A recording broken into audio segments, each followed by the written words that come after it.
Hello বন্ধুগণ, welcome to my new blog. তো আজকে চলে আসলাম একটা নতুন ব্লগ নিয়ে। অনেকদিন ধরে কড়াইশুঁটি কচুরি খেতে ইচ্ছা করতেছিল আমার, তো আমি মাকে বললাম যে কড়াইশুঁটি কচুরি খাবো। তো মাও সেটা শুনে আজকে সন্ধ্যাবেলা রেডি হয়ে গেল কড়াইশুঁটির কচুরি ভাজতে। দেখতেই পারতেছেন যে আমার মা কড়াইশুঁটির কচুরিগুলো ভাজার জন্য সকল প্রকার প্রস্তুতি প্রায় করে ফেলছে, এবং এখানে প্রায় অনেকগুলো কচুরি রেডি হবে আজকে।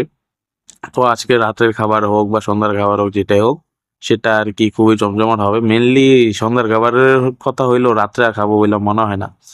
যাই হোক, দেখতেই পারতেছেন যে কচুরিগুলো খুবই ভালোভাবে ফুল্লা ফুল্লা উঠতেছে, এবং দেখতে খুবই খুবই খুবই সুস্বাদু লাগতেছে। এবং এটার সাথে খাওয়ার জন্য বাসায় বাইরের থেকে আমি বুটের ডাল এবং সবজি নিয়ে আসছিলাম, যেটাও দেখতে খুবই ভালো লাগতেছে। বুটের ডালটা এখানে একটু সাদামাটা লাগতেছে। যাই হোক, এবং আমার থালা রেডি।